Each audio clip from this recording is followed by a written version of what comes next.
دیا تھا، اس سال بھی جب 15واں روزہ آئے گا آپ پر زکات فرض ہو جائے گی، دن کے حساب سے، وقت کے حساب سے۔ اس لیے کہ قرآن کریم میں جہاں اللہ نے نماز کا تذکرہ فرمایا اقیم الصلاۃ اقیم الصلاۃ، ساتھ ہی ساتھ دوسرا فرض بھی بیان کیا وآتوا الزکاۃ وآتوا الزکاۃ۔ جس طرح نماز فرض ہے ایسے ہی زکات فرض ہے۔ نماز کا انکار کرنے والا کافر ہو جاتا ہے، اسلام سے نکل جاتا ہے، غیر بن جاتا ہے، ہندو بن جاتا ہے۔ ایسے ہی اگر کسی نے زکات کا انکار کیا، زکات نہیں دی، وہ بھی کافر ہو جاتا ہے۔ اور اگر کسی نے نماز نہیں پڑھی وہ فاسق اور فاجر ہے، اگر کسی نے زکات نہ ادا کی وہ بھی فاسق اور فاجر ہے۔ تو جیسے نماز کے مسائل ہے ویسے زکات کے مسائل ہے۔ فرق اتنا ہے کہ نماز روزانہ ہے، زکات سال میں ایک مرتبہ ہے۔ تو چونکہ زکات میں معاشرہ اس حد تک گر چکا ہے کہ آج تو زکات لینے جانی پڑتی ہے۔ ہم جیسے لوگوں کو مدرسہ جو چلاتے ہیں، ہم جیسے لوگوں کو تو زکات وصول کرنے جانی پڑتی ہے۔ حالانکہ اللہ کے رسول صلی اللہ علیہ وسلم کا دور دیکھیں آپ تو زکات لا کر دی جاتی تھی، لینے نہیں جاتے تھے۔ بہت کم بندے اللہ کے رسول بھیجتے تھے زکات وصول کرنے۔ اور قیامت سے قریب ایک دور آئے گا حضرت عیسیٰ علیہ السلام کا۔ اللہ کے رسول صلی اللہ علیہ وسلم نے فرمایا کہ ایک وقت ایسا آئے گا حضرت عیسیٰ علیہ السلام کے دور میں کہ ہزاروں کلومیٹر پر کوئی ایک ملے گا جو زکات کا مستحق ہوگا، ورنہ ان کے زمانے میں مال کی اتنی فراوانی ہوگی اور اتنی کثرت سے پراپرٹی ہوگی لوگوں کے پاس کہ مال کا پیسہ لینے والا کوئی نہ ہوگا۔ اور یہ جو زکات دیتے ہیں نا، یہ کیا احسان نہیں جتلانا ہے غریبوں پر کہ تجھے دے رہا ہوں 10,000 لے بیٹا میرے پیسوں کے نیچے دبا ہوا رہے تو نہیں، یہ تو امیروں کو احسان جتلانا چاہیے کہ ہمارے مال کو پاک کرنے کے لیے کوئی بندہ وقت پر مل گیا۔ زکا یزکی تزکیۃ، زکات کے کیا معنی ہوتے ہیں؟ زکات کے معنی ہوتے ہیں مال کو پاک کرنا، بڑھانا، بڑھوتری، برکت، نما جسے کہتے ہیں آپ، بڑھانا، پاک کرنا۔ زکات کو زکات کیوں بولتے ہیں؟ اب تک سنتے آ رہے بھائی زکات ہے، زکات ہے، تو زکات کو زکات کیوں بولتے ہیں؟ زکات کو زکات اس لیے بولتے ہیں کہ زکات کے معنی ہوتے ہیں پاک کرنا، اور زکات جو بندہ ادا کرتا ہے اللہ تعالیٰ وہ مال نکالنے کی وجہ سے اس کے تمام پچھلے گناہوں سے اسے معاف کر دیتا ہے۔ ایک بات، اب زکات کو زکات کیوں بولتے ہیں؟ اس کا دوسرا معنی ہے کہ زکا یزکی کے معنی ہوتے ہیں، زکات کے معنی ہوتے ہیں پاک کرنا، بڑھانا۔ چونکہ جب بندہ اپنے مال کی زکات نکالتا ہے تو بقیہ جو مال ہے اس کا، جو اس نے جمع کر کے رکھا ہے، جو اس کی تجارت کا مال ہے، جو اسٹاک کر کے اس نے دکان میں کمپنی میں رکھا ہے، تو زکات ادا کرنے کی وجہ سے بقیہ مال کو اللہ پاک کر دیتا ہے۔ اب اس میں کبھی نقصان نہیں آئے گا۔ فار ایگزامپل جانوروں کا دھندا ہے، گائے کا، بیل کا، بھینس کا، اب اس نے ایمانداری کے ساتھ جانوروں کی زکات ادا کر دی تو اللہ کے رسول صلی اللہ علیہ وسلم فرماتے ہیں کہ سارا سال گزر جائے گا، ایک جانور کو دھکا نہیں لگے گا، اس کی حفاظت اللہ کرے گا۔ ایسے ہی باقی چیزوں میں تو زکات کو زکات اس لیے بولتے ہیں کہ زکات یہ مال کو پاک کر دیتی ہے، یا تو پھر زکات یہ زکات دینے والے کے تمام گناہوں کو معاف کر دیتی ہے۔ اب زکات کی تعریف، تو زکات کو زکات کیوں بولتے ہیں؟ اب زکات کس کو بولتے ہیں یہ الگ مسئلہ ہے۔ تو زکات کہتے ہیں وہ انسان جو صاحب نصاب ہو۔ صاحب نصاب آگے چل کر اگر وقت ملا گلے نے ساتھ دیا تو بتاؤں گا انشاءاللہ، ورنہ پھر تفسیر میں سننے آنا اپنے تراویح کے بعد اگر آپ کو شوق ہے تو زکات کہتے ہیں وہ جو صاحب نصاب ہو، جس پر زکات فرض ہے، وہ جس پر زکات فرض ہے اس کا کسی مستحق انسان کو مالک بنا دینا۔ میں صاحب نصاب ہوں، الحمدللہ میں ہوں بھی صاحب نصاب ہوں، یہ نہیں سمجھنا میں الحمدللہ صاحب نصاب ہوں، گزشتہ 2 سال سے اللہ نے زکات دینے کا مجھے مالک بنایا ہے، میں صاحب نصاب ہوں۔ اب میں اپنی زکات کی رقم کا کسی کو مالک بنا دوں، یہ نہیں کہ دے تو چل لے، یہ کوئی ہدیہ وغیرہ نہیں ہے، آگے چل کر مجھے مسئلہ یاد رہے گا تب بتاؤں گا۔ میں کسی کو ان پیسوں کا مالک بنا دوں، جب وہ مالک بن گیا میری زکات ادا ہو گئی، میرا مال پاک ہو گیا۔ اس کا نمونہ جو میں نے آیت پڑھی ابھی خطبے میں، اس کا شان نزول سنیا۔ اللہ تبارک و تعالی نے جب آیت نازل فرمائی زکات کی، احکام نازل فرمائے، تو ایک صحابی ہے حضرت ابو ثعلبہ رضی اللہ تعالی عنہ، ثعلبہ ابن ابی حاتم، اللہ کے رسول صلی اللہ علیہ وسلم کے پاس آئے، بڑے غریب صحابہ ہیں اور غربت کا دور ہے 1400 سال پہلے، تو یہ کہنے کہ یا رسول اللہ میرے حق میں دعا فرما دے، میری بڑی تمنا ہے کہ میں بھی امیروں کی طرح جہاد میں پیسہ انویسٹ کروں، میں بھی تو مجاہدین کو تلواریں خرید کر دوں، میں بھی بھالے خرید کر دوں، میں بھی ان کو جو اللہ کے راستے میں جاتے ہیں نیزے خرید کر دوں، میں بھی ان کو گھوڑے خرید کر دوں، میرے پاس اتنا مال ہو کہ میں اللہ کے راستے میں بس تقسیم کرتے رہوں، حضرت عثمان کے جیسا، عبد الرحمن بن عوف کے جیسا۔ نیت اچھی تھی صحابی کی، فرمایا کہ میرے لیے آپ دعا فرما دیں یا رسول اللہ کہ میں مالدار بن جاؤں۔ آپ نے فرمایا ثعلبہ یاد رکھنا، جب مالداری آتی ہے، امیر انسان بنتا ہے تو ذمہ داریاں بھی بڑھ جاتی ہے۔ غریب کا کیا ہے، چٹنی روٹی پہ گزارا کر لے اور کل قیامت کے دن اللہ کے نبی کے ساتھ سب سے پہلے جنت میں چلا جائے، یہ غریب کا حال ہے۔ لیکن اللہ کے رسول نے فرمایا ثعلبہ یاد رکھنا، مالدار بن جائے گا نا تو پھر ذمہ داریاں بڑھ جائیں گی، حقوق بڑھ جائیں گے، ٹینشن بڑھ جائے گا، ڈپریشن کا شکار ہوتا چلا جائے گا۔ فرمایا نہیں یا رسول اللہ میری بڑی خواہش ہے، دوسری مرتبہ کہا نہیں یا رسول اللہ مجھے مالدار ہونے کی دعا کر دے۔ اللہ کے رسول صلی اللہ علیہ وسلم نے فرمایا ٹھیک ہے تو بھائی دعا کرتا ہوں۔ امام الانبیاء صلی اللہ علیہ وسلم کی دعا ہو تو بندہ کیوں نہ مالدار بنے۔ علامہ ابن کثیر رحمت اللہ علیہ نے تفسیر ابن کثیر میں اس آیت کی تفسیر کرتے ہوئے فرمایا یہاں امام الانبیاء محبوب کبریا صلی اللہ علیہ وسلم کی دعا لگ گئی، دعا دی ہے اللہ ثعلبہ کے مال میں برکت عطا فرما، اسے مال عطا فرما تاکہ میرے راستے میں خرچ کرے، جو جہاد میں جاتے ہیں ان کو سامان خرید کر دے، ان کو گھوڑے گدے خرید کر دے، ان کو تلواریں خرید کر دے، ان کو تمام کا تمام جس کی ضرورت ہے وہ خرید کر دے۔ یا اللہ کے رسول صلی اللہ علیہ وسلم نے ہاتھ اٹھا کر دعا کی اور اللہ پاک نے ان کی دعا کو قبول فرما لیا۔ علماء کرام نے لکھا ہے 1 سال گزرا، اتنا مال دیا اللہ نے، ایک بکری تھی جب دعا کی، جب 1 سال گزرا تو اتنا مال ہو گیا ایک بکری کی وجہ سے کہ مدینہ المنورہ کی زمین کم پڑنے لگی، بکریاں اتنی بڑھ گئی۔ وہاں امام الانبیاء محبوب کبریا محمد عربی صلی اللہ علیہ وسلم کی ذات اقدس سے دور ہونا شروع کر دیا۔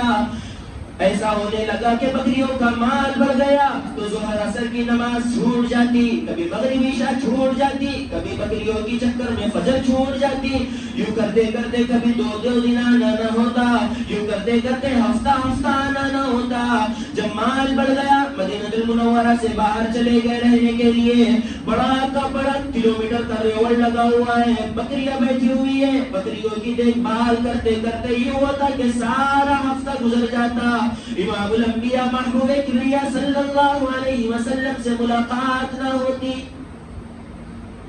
معلوم ہوا کہ جب مال آتا ہے نا تو نہ بندہ بیوی کو ٹائم دیتا ہے اور نہ بچوں کو ٹائم دیتا ہے۔ شادی کے بعد میں جتنی محبت ہو توڑ کر محبت کر لیتے ہیں، کیونکہ معلوم ہے 1 سال میں اپنا سیٹ ہونے والا ہے تو ٹائم نہیں دے سکیں گے، اس لیے کر لو طبیعت سے محبت تاکہ بعد میں بیوی شکایت نہ کرے کہ تم مجھ سے محبت ہی نہیں کرتے۔ یہ معاشرہ بن گیا آج کل۔ اس سے معلوم کیا ہوا کہ جب بندے کے پاس مال آتا ہے، یہ تو صحابی رسول اللہ نے اتنی ساری بکریاں دی تو حال یہ ہوا کہ اللہ کے رسول سے ملاقات کرنے نہیں آتے، اور آج تو ہم گناہگار بندے ٹھہرے، جب 2-4 روپے ہمارے پاس کیا آ جاتے ہیں تو پھر تو ہم تو یہ سینہ چوڑا کر کے چلتے ہیں، 2 رکعت فجر کی نماز کیا پڑھ لیتے ہیں، ساری دنیا کو کافر نظر آتی ہے، 50 روپے کیا مسجد کے چندہ پیٹی میں ڈال دیتے ہیں، جو سمجھتے ہیں کہ جنت کے ٹھیکیدار بنتے ہیں، سینہ چوڑا کر کے چلتے ہیں۔ آج یہ مسلمانوں کا حال ہو گیا۔ تکبر نہ کرو، انک لن تخرق الارض ولا تمشي في الارض مرحا، اللہ کا قرآن فرماتے ہیں مار کے زمین پہ نہ چلو، انک لن تخرق الارض، یقیناً تم جھک جا سکتے ہو، لیکن وَلَن تَبْلُغَ الْجِبَالَ طُولًا، تم پہاڑ کی بلندیوں کو نہیں پہنچ سکتے. تکبر تمہارا شیوا ہے ہی نہیں. عاجزی کرو، انکساری کرو، جھک جاؤ میرے دربار میں. آج جو لوگ باہر سینہ چوڑا کر کے چلتے ہیں، گھر میں بیویوں کو جھکاتی ہے، پھر مار کھاتے ہیں بیویوں کی. وہ نہیں کہ وہ ہمارے ساتھی تھے بیچارے، وہ روزانہ سلیب کے اوپر آ کے سویا کرتے تھے، روزانہ سویا کرتے تھے. جب ہم مدرسہ پڑھتے تھے تو میں نے ایک دفعہ پوچھ لیا، یار تم گھر چھوڑ کر بیڈ روم چھوڑ کے یہاں کیوں سوتے ہو؟ ارے کہا نہیں یہاں سکون کی نیند آتی ہے. میں نے کہا کہ سکون نہیں، کچھ بات ہوگی شاید. روزانہ اس مچھر میں کون سوتا ہے سلیب کے اوپر؟ تو کہا کہ نہیں بس ایسے ہی سوتا ہوں. تو میرے دوست نے پوچھ لیا تمہارے یہاں جھگڑے وگڑے نہیں ہوتے؟ تمہاری بڑی ماشاءاللہ بہت اچھی زندگی ہے. تو وہ کہنے لگا کہ یار جھگڑے وگڑے نہیں، ہم نے شادی کی رات میں نہ جس دن شادی ہوئی اچھے سے ہم نے اصول تیار کر لیا تھا کہ جب بھی میرے سے کوئی غلطی ہوئے تو میں بھاگ جاؤں گا یہاں سے. تجھ سے کوئی غلطی ہو تو نے بھاگ جانا. اور اللہ کے فضل سے 15 سال شادی کو ہو گئے، میں روزانہ غلطی کرتا ہوں، اس لیے میں بھاگ کر سلیب پر آ جاتا ہوں. تو مرد جب غلطی کرتا ہے تو دنیا کو دکھتا ہے، عورتیں غلطی کرتی ہے. خیر میں کہاں سے کہاں نکل گیا. اللہ تعالیٰ نے زکوٰۃ کا سسٹم سجایا، سسٹم بنایا. زکوٰۃ کا سن لو. تو وہ صحابی رسول نے دعا کی نا تو بکریاں بڑھ گئی، بڑی بہت بکریاں بڑھ گئی. اور اللہ کے رسول صلی اللہ علیہ وسلم پر ادھر زکوٰۃ کی آیت نازل ہوئی، والذین یکنزون الذھب والفضہ، وہ لوگ جو سونا چاندی جمع کر کے رکھتے ہیں وہ زکوٰۃ ادا کریں. ولا ينفقونها في سبيل الله، وہ لوگ جو سونا چاندی جمع کر کے رکھتے ہیں اللہ کے راستے میں زکوٰۃ نہیں دیتے، اللہ کے راستے میں خیرات نہیں دیتے، اللہ کے راستے میں اپنے مال کو پاک نہیں کرتے. اللہ کا قرآن کہتا ہے یوم یحمى علیہا فی نار جہنم فتقوى بها جباههم وجنوبهم وظهورهم. ایک دن آئے گا میدان محشر سجا ہوا ہوگا، قیامت کا دن ہوگا. جنہوں نے پیسے جمع کیے، جنہوں نے بینک بیلنس جمع کیا، جنہوں نے زکوٰۃ ادا نہیں کی، سونا چاندی بھی رکھا، بیوی کا زیور بھی ہے، بچیوں کا زیور بھی ہے، سونا چاندی تمام کا تمام چیز موجود ہے. اللہ کا قرآن کہتا ہے ایک دن آئے گا اللہ پاک یہ سونے چاندی کی تختیاں بنا کر ان کو آگ میں تپائے گا، اور وہ بندے کے چہرے پر، پیشانیوں پر، پہلو پر، کمر پر داغ لگائے گا. یہی مال کل قیامت کے دن ہمارے خلاف گواہی دے گا. وہ صحابی رسول کے پاس اللہ کے رسول صلی اللہ علیہ وسلم نے 2 آدمی بھیجے، جاؤ ثعلبہ کے پاس زکوٰۃ وصول کر کے آؤ. غور سے سننا، فرمایا چلے جاؤ ثعلبہ کے پاس زکوٰۃ وصول کر کے آؤ. 2 آدمی اللہ کے رسول صلی اللہ علیہ وسلم کے صحابہ، 2 اسسٹنٹ رسول اللہ کے آئے ہیں اور فرمانے لگے ثعلبہ زکوٰۃ دے دے. اللہ کے رسول صلی اللہ علیہ وسلم نے زکوٰۃ طلب کی ہے. فرمایا ارے کیا یار، کیا میں مالدار نہیں ہوا تم زکوٰۃ لینے آ گئے؟ تمہیں کام دھندا نہیں ہے، خالی خالی ٹائم پاس کرتے ہو. یہاں میرا مال آج 4-5 دن پہلے بڑا اور تم زکوٰۃ لینے آ گئے، کس منہ سے آئے ہو؟ مالداروں کی عادت ہوتی ہے. اچھے سے تجربہ ہے مجھے الحمدللہ. میرے والد محترم نے جب مجھے اس گراؤنڈ کے اندر زکوٰۃ کے سسٹم کے گراؤنڈ کو اتارا ہے نا، الحمدللہ لاکھ لاکھ شکر ہے میرے والد صاحب کو کہ انہوں نے باغدور ہاتھ میں آنے سے پہلے مجھے وہ مسائل سکھا دیے، مجھے بتا دیے بیٹا یہ راستے میں اتنی ٹھوکریں لگتی ہیں اور اس میں ذلیل کیا جاتا ہے. اللہ کا شکر ہے بتا دیا حضرت والد صاحب نے. وہاں امام الانبیاء محبوب کبریا صلی اللہ علیہ وسلم کے 2 اسسٹنٹ گئے ہیں. ابو ثعلبہ نے انہیں برا بھلا کہا اور کہنے لگا سوچتا ہوں جاؤ تم کسی اور سے پہلے زکوٰۃ وصول کر کے آؤ، تمہارے آنے کے بعد میں دیکھوں گا. وہ 2 آدمی چلے گئے، کسی اور سے زکوٰۃ کا مال لیا، واپس ہوتے ہوتے ثعلبہ کے پاس گئے. کہنے لگے ثعلبہ مال بہت دیا اللہ نے، بکریاں بہت دی اللہ نے، بکرے بہت دیے، جانور بہت دیے، زکوٰۃ نکال. وہ کہنے لگا ارے کیا یہ تو ٹیکس ہے، یہ تو ٹیکس ہے، یہ تو سرکاری حکومت کے قانون کے خلاف ہے، یہ ٹیکس وصول کرنے تم آ رہے ہو. وہاں اللہ کے رسول صلی اللہ علیہ وسلم پر صحابی رسول اترا، جبرائیل امین قرآن کی آیت لے کر اترا. وَمِنْهُمْ مَنْ عَاهَدَ اللَّهَ وَلَئِنْ آتَانَا مِنْ فَضْلِهِ لَنَصَّدَّقَنَّ من الصالحین. وہاں جبرائیل امین نے آیت نازل فرما دی، یا رسول اللہ، کس نے آپ سے کہا تھا کہ میں مالدار بن جاؤں گا، پھر اللہ کے راستے میں انویسٹ کروں گا، خیرات بھی دوں گا، زکات بھی دوں گا، عطرہ بھی دوں گا، تمام چیزیں اللہ کے راستے میں خیرات کروں گا. اللہ کے رسول صلی اللہ علیہ وسلم پر جبرائیل امین نے بتا دیا کہ وہ ابو صالبہ نے زکات سے انکار کر دیا. اللہ کے رسول صلی اللہ علیہ وسلم نے تمام صحابہ کرام کے بیچ میں فرمایا، ہلکت ابا سلیمہ، ابو سلیمہ تو ہلاک ہو گیا. معلوم یہ ہوا کہ جو زکات ادا نہیں کرتا وہ ہلاک ہو جاتا. صرف اتنا ہے کہ مہلت ملتی. لوگ سوال کرتے ہیں نا کہ میں تو مست، میں نے تو 2 کروڑ کی زکات نہیں دی اور دن دنا رہا ہوں، زمین پہ گھوم رہا ہوں، سگریٹ پیتے ہوئے، بیڑی پیتے ہوئے.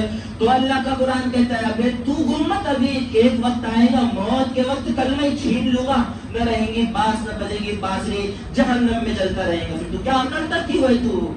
اس سے اللہ کو عقل پسند نہیں ہے. نہیں اگر زکات کی ہے پچھلے سال معافی مانگ لو، اس سال زکات ادا کر دو. لیکن یاد رکھنا یہ جیسے نماز کے بارے میں سوال ہوگا، زکات کے بارے میں ایک ایک بھائی کا اللہ سوال کرے گا. شاہ عبدالعزیز محدث دہلوی رحمت اللہ علیہ اپنے زمانے میں تھانوی نے کا واقعہ لکھا. واقعہ غور سے سننا، واقعہ سن لیا نا، خدا کی قسم اچھے جس نے 15 سال سے زکات نہیں نکالی وہ بھی نکالنے پر مجبور ہو جائے گی. بس واقعہ سنو اچھے سے. فرمایا امام الانبیاء محبوب کبریا صلی اللہ علیہ وسلم کی ذات اقدس نے لوگوں زکات ادا کرو، اگر زکات ادا نہ کرو گے یہی مال کل قیامت کے دن اسدے کی شکل میں اختیار کر کے اسدے کی شکل میں اللہ بنا کر تمہارے گلے میں ڈال دے گا. یہ بار بار انسان کو ڈسے گا، فرمائے گا انا مالک انا کنزک، تیرا جمع کیا ہوا مال ہے، تیرا بینک بیلنس ہے، تیری پراپرٹی ہے، تو نے زکات ادا نہیں کی تھی، آج تیرے بدن کو اس طرح کھاؤں گا کہ ہڈیوں کو بھی چبا کر رکھ دوں گا.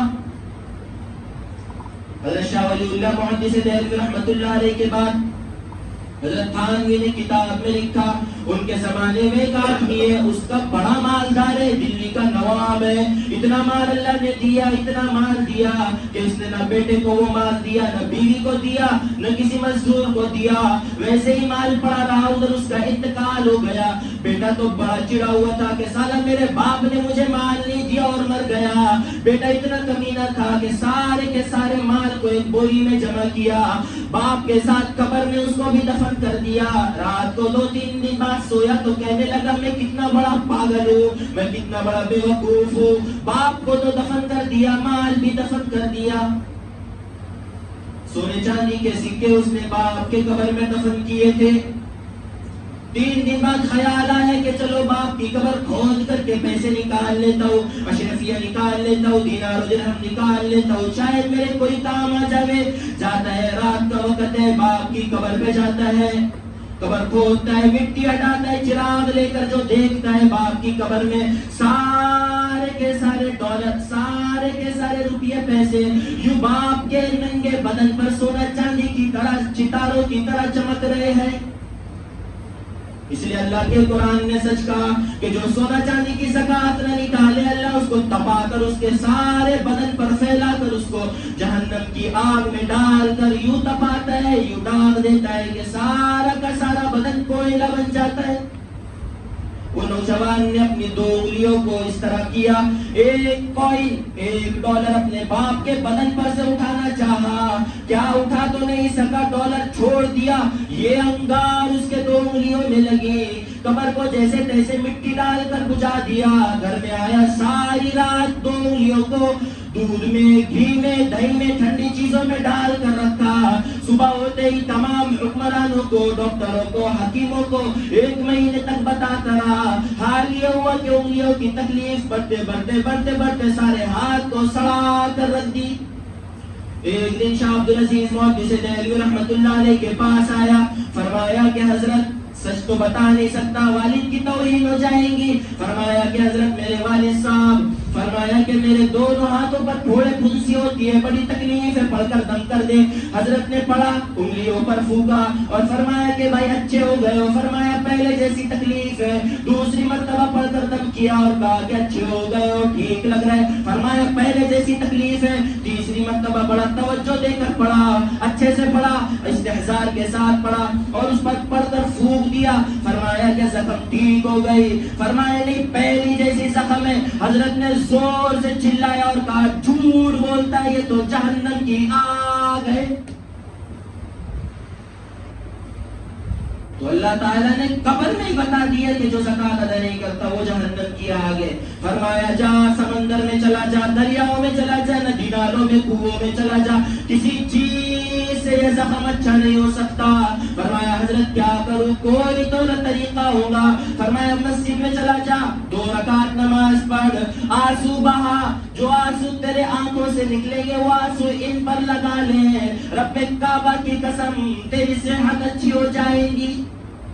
گیا ہے، اسی طرح کیا، زخم اچھی ہو گئی۔ آگے کہنے لگا آپ نے سچ فرمایا۔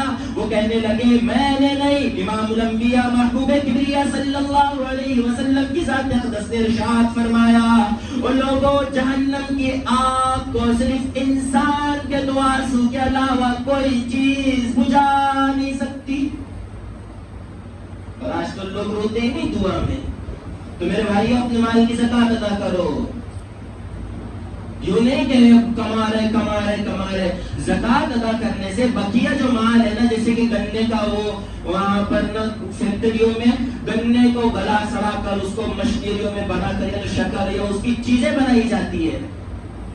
اب جب گنے کا رس نکل کر مشین میں چلا جاتا ہے نا، تو دوسرے سائڈ گنے کا کچرا بھی جاتا ہے، جو اس کے اوپر کور چھلکے لگے رہتے ہیں نا، وہ بھی چلا جاتا ہے۔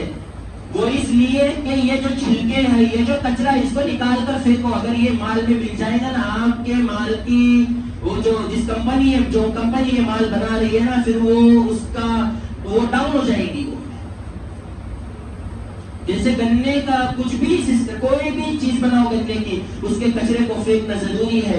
جب آپ نے مال کمایا، اگر سال میں 5 لاکھ روپے کمایا، سال گزر گیا، تو یہ جو زکات ہے، جو زکات بنتی ہے 10,000 12,000 15,000، یہ میل کی طرح نکل کر یہ الگ تھلگ ہو جاتی ہے۔ اگر آپ نے زکات مال کی نہیں نکالی تو میں نے انہی گناہگار اپنی آنکھوں سے دیکھا ہے، پچھلے سال کی بات کرتا ہوں، جنہوں نے زکات نہیں نکالی، اللہ تعالیٰ نے ان کو ایسا بیماری میں گھسیٹا نا، ایسا گھسیٹا، آج تک آئے بھر رہے ہیں۔ اللہ صحت نہیں دے رہا۔ اچھے زکات دینے والے جب زکات نہیں دیتے ہیں نا، اللہ بارش بند کر دیتا ہے، بارش نہیں آتی۔ اور آج کل جو بارش آ رہی ہے یہ تو جانوروں کی وجہ سے آ رہی ہے۔ جانور اللہ کی طرف فریاد کرتا ہے، اے اللہ دے دے، چارہ نہیں ہے زمین پر، تیرے بندے تو کیا ہے زکات نہیں دے رہے، اللہ تو ہماری وجہ سے پانی کے 2 قطرے برسا دے۔ تو یہ جو بارش ہو رہی ہے جانوروں کی وجہ سے ہو رہی ہے۔ آج مسلمان جانور سے بدتر ہو گئے۔ اللہ کا قرآن تو کہتا ہے اولئک کالانعام، یہ لوگ سب کے سب جانور ہیں، اچھے بھی برے بھی سب جانور ہیں، بل ہم اضل، بلکہ جانوروں سے بھی بدتر ہے یہ لوگ جو میرا قرآن نہ سمجھنے کی کوشش کرتے ہیں نہ پڑھتے ہیں۔ جب اللہ نے جانور کہا میں اور آپ، تو پھر کیا ہے آپ سمجھ سکتے ہیں۔ اس لیے اپنے مالوں کی زکات ادا کریں۔ اور دوسری بات، زکات جو ادا کریں گے یہ مستحق لوگ، زکات پہلے تو مال کا میل ہے، یہ میل مطلب میل ہمیں کپڑے سے بھی دور کرنا ہے، بدن سے بھی دور کرنا ہے۔ ایسے تھوڑی نا کوئی پیشاب کرنے جاتا ہے بغیر دھوئے آ جاتا ہے واپس، نہیں، میل کو دور کرنا ہے، اس لیے زکات مال کی میل ہے۔ دوسری بات، زکات میں تملیک شرط ہے۔ تملیک کہتے ہیں مالک بنانا۔ کچھ لوگوں کے مسائل آئے ہوئے تھے، کل رات کو مدرسے میں مسائل آئے بہت سارے، تو انہوں نے کہا کہ ہم زکات میں نیت، سب سے پہلے سنو، نیت ضروری ہے زکات میں۔ اب یہ ہے کہ اگر آپ کے پاس 5 لاکھ روپے کی آپ زکات نکال رہے، تو جو آپ اپنے گھر میں بیٹھ کر کیلکولیٹر میں حساب کر رہے بھائی 40واں حصہ 2.5 97 حصے آپ کے ہیں، 2.5 حصہ 2.5% یہ زکات ہے، 40واں حصہ افسوس ان مسلمانوں پر ہے جو سال میں 28% حکومت کو دیتے ہیں، وہ اللہ کے نام پر سال میں ہر سال 40واں حصہ 2.5% زکات نہیں نکال سکتے۔ تو میں یہ کہہ رہا تھا کہ اگر آپ نے جب حساب کر لیا پورے مال کا، تو اب اس میں سے آپ 10,000 روپے نکال رہے ہیں نا، تو نکالتے وقت نیت کر لو کہ یہ رقم زکات کی ہے. وہ مجھے آج فجر کے بعد میں ایک ساتھی خدا مسجد میں ملے، وہ کہنے لگے ارے محسن میری زکات تقریباً 85,000 بنتی ہے، میرے 1 لاکھ روپے کسی نے کل چرا لیا تو میری زکات ادا ہو گئی نا. میں نے کہا یہ ہیلے بہانے مت بناؤ، اس طرح کمینی حرکت نہ کرو. جب آپ کا مال آپ نے رکھا تو کیا زکات کی نیت سے رکھا تھا؟ یہ زکات کے پیسے ہیں. اب مال چوری چلا گیا تو بولتے وہ زکات کی نیت سے رکھا تھا. نہیں، یہ ہیلے بہانے نہیں چلیں گے. ان کی زکات دوبارہ پھر فرض ہوں گی اس پر. تو زکات اگر آپ دے رہے ہیں تو پہلے اس کی نیت کر لیں. دوسرا مسئلہ آتا ہے کہ زکات دینا ہے فقراء کو، مساکین کو. آج فقیر بھی تو بہت کم دیکھنے مل رہے ہیں. حقیقی یار میں سچ میں الحمدللہ 2-3 سالوں سے میرے والد صاحب کے پاس ایک لسٹ ہے. اس لسٹ میں بیوہ کے نام ہے، یتیموں کے نام ہے، اور چندرپور کے مخصوص جو حقیقت میں غریب ہے ان کے پاس لسٹ ہے. میں خود ہر سال اپنے ہاتھ سے ان کو کٹ پہنچاتا ہوں، رمضان کی جو بھی ہو. یہ میرا 3 سال سے میرے والد صاحب مجھے دیتے ہیں، میں پہنچا کر آتا ہوں ان کے گھر پر. تو آج جب میں نے سروے کیا، یہ رمضان جب سے شروع ہوا، اللہ ماشاء اللہ 5% چندرپور میں غریب ہے، ورنہ چندرپور میں 95% طبقہ ایسا ہے جو زکات دے سکتا. علماء نے لکھا ہے کہ زکات اس کو مت دو جو جس کے پاس 2 وقت کا کھانا موجود ہو. آج تو کوٹیاں بھری پڑی ہیں اناج کی، اور زکات بھی لے رہے ہو، زکات بھی لے رہے. امام ابو حنیفہ رحمۃ اللہ علیہ نے فرمایا کہ ایسے کو زکات دے تو زکات بھی ادا نہیں ہوتی. زکات کے لیے مستحق شرط ہے. دوسری بات، جب آپ کسی کو زکات دے رہے ہیں تو اسے یہ نہ کہو کہ یہ زکات کا پیسہ ہے، لے 5,000 روپے. وہ گلٹی فیل کرے گا، اس کو اتنا پچھتاوا ہوگا کیوں اللہ تو نے مجھے غریب رکھا، یہ مجھے زکات میرے منہ پہ پھینک کے مار رہا ہے زکات کے پیسے. علماء نے فرمایا اس کو کہو یہ آپ کا ہدیہ ہے. اور ایک نیا مسئلہ بھی ابھر کر آیا ہے، یہ سن لو. ٹائم ہو جائے گا، ہوتا رہتا ہر ہفتے ٹائم ہوتا ہے. گھڑی کی طرف مت دیکھو، زکات کے مسئلے سنو ابھی، کیونکہ مسئلے بچ جائیں گے، وہ مجھے پھر تفسیر میں بھی سنانے ہیں. 2-3 دن کے اندر پورے مسئلے ختم کرنے ہیں. ایک مسئلہ یہ کہ ایک امیر انسان ہے. آج کل میرے خیال میں اکثر لوگ وہ ہے 50% جن کے گھر میں کام والی بائی ہے، کام والے کھالو ہے، کپڑے دھونے والی، برتن دھونے والی، کھانا بنانے والی بھی ہے ماشاءاللہ، جھاڑو فرشی والی بھی ہے ماشاءاللہ، اور اس میں کمال کی بات بچوں کو سنبھالنے والی بھی ہے. آپ کے گھر میں جو بائی ہے چاہے کوئی بھی ہو، اگر آپ اس کو زکات دیتے ہیں، اچھا کرتے ہیں ماشاءاللہ، بہت اچھا کام ہے. غریبوں کو زکات آپ دے رہے ہیں، بہت اچھا، دگنا ثواب آپ کما رہے ہیں. لیکن یاد رکھو مسئلہ، اگر آپ اس کو زکات دے رہے ہیں اور آپ کے دل میں یہ چل رہا ہے کہ اس کو زکات دے دوں گا تو اس کو ایک لالچ لگ جائے گی، پھر یہ کہیں بھاگے گی نہیں، میرے گھر میں کپڑے دھوئیں گی، رمضان کے بعد بھی میرے گھر آئے گی. اگر اس کی پیمنٹ بھی ہم 500 روپے کم کر لیں گے تو بھی لالچ کی وجہ سے اگر آپ کسی بھائی کو زکات دے رہے ہیں کہ یہ ہمارے طرف ہی ٹک کے رہنے ہونا، اچھے سے کپڑے دھونے ہونا، اچھے سے شیمپو لگانے ہونا، اچھے سے کمفرٹ ڈالنے ہونا، ایمانداری سے اس میں کام کرنے ہونا، یہ لالچ اگر آپ کو مقصود ہے اور یہ آپ کے نظر میں ہے تو یاد رکھنا یہ زکات آپ کی ادا نہیں ہوگی. چاہے آپ اس کو ہدیہ بول کر 10,000 روپے دیں کہ یہ لے بھائی تیرا ہدیہ 10,000 روپے، لیکن آپ کے دل میں کیا ہے کہ نہیں، اس نے چپک کر رہنے ہونا، بازو پڑوسی کیا نہیں جانا ہونا کپڑے دھونے، میرے یہاں دھونے آنے ہونا، یہی سب کام کرتے ہونا. اگر یہ لالچ ہے تو اس سے بھی پھر زکات آپ کے ادا نہیں ہوگی. اور دوسری مستورات اگر ہے تو بہت ساری بیویوں کے کال آتے ہیں، اللہ معاف کرے نہیں آنے چاہیے لیکن مسئلہ معلوم نہیں ہوتا ہے، تو وہ یہ ہوتا ہے کہ کیا ہمارے زیور کی زکات ہمیں ادا کرنی ہے؟ واہ سبحان اللہ، شادیوں میں پہن کے تم جاؤ گے اور زکات تمہارا شوہر ادا کرے گا. جب دکھلاوا تم کر رہے ہو، زیور تم پہن رہے ہو، سونا چاندی تم سج رہے ہو، تو ظاہر ہے اس سونے کی زکات تم پر آئے گی، بیویوں پر اس کی زکات ہے. ہاں اگر یہ ہے کہ اس کے باپ نے کہا بیٹا تیری طرف سے زکات میں دوں گا تو اس کا باپ دے گا، شوہر نے کہا تو شوہر دے گا، ورنہ سونے کی زکات، چاندی کی زکات بیویوں پر ہے. اور اگر صرف سونا ہے کسی کے پاس، یہ تو مشکل ہے، بہت مشکل ہے، یہ دنیا میں ڈھونڈنے سے شاید کوئی نہیں ملے گا. اگر صرف سونا ہے، وہ لوگ فون کر کے پوچھتے ہیں ان سب 1 تولے سونے پر کتنی زکات آئے گی. ایک تولہ سونا اگر آپ کے پاس ہے اور 1 روپیہ بھی نہیں ہے تب تو سونے کے حساب سے، ورنہ یہ مسئلہ مشکل ہے۔ اگر 1 تولہ سونا ہے اور آپ کے پاس 1 روپے 2 روپے 3 روپے کیش موجود ہے تو تب اکائی کے حساب سے پھر چاندی کا حساب لگے گا اور اس سے زکوٰۃ نکلے گی۔ بھائی جن حضرات کو مسئلے نہیں معلوم ہو وہ بعد میں آ کر کے پوچھ لینا، یہ پھر تفسیر میں بتا دوں گا۔ آخری مسئلہ یہ سنتے جائے کہ زکوٰۃ اگر ادا کر رہے ہیں ہم تو یا تو مستحق دیکھیں یا پھر تلاش کرے، اور نہیں ملتا ہے تو اپنے کسی اور قریبی رشتہ داروں کو پڑوسیوں سے پوچھ تاچھ کرے، اس کے بعد زکوٰۃ ادا کرے۔ لیکن زکوٰۃ ہر حال میں ادا کرنی ہے۔ وہ میرے کمرے میں زکوٰۃ کا بک رکھا ہوا ہے، تو جن کو بھی زکوٰۃ کی رسید بنانی ہے وہ مجھ سے ملاقات کر لینا ابھی بھی، اور یہاں 5 نمازوں میں یہی رکھا رہے گا وہ زکوٰۃ کا۔ مدرسہ جامعہ اشرفیہ پچھلے سال چونکہ وہ سیلاب کی وجہ سے، باڑھ کی وجہ سے وہ دیواریں سب گر گئی تھی، تو اس کی نئی عمارت بنائی ہے اور بن گئی ہے ماشاءاللہ، اور بچے بھی آنا شروع ہے۔ تو جن حضرات کو بھی زکوٰۃ کی رسید بنانی ہے ایمانداری کے ساتھ وہ آنا یہاں میرے پاس میں یا مجھ سے مل کر وہ زکوٰۃ کی رسید بنا لینا۔ اللہ تبارک و تعالیٰ عمل کرنے کی توفیق نصیب فرمائے۔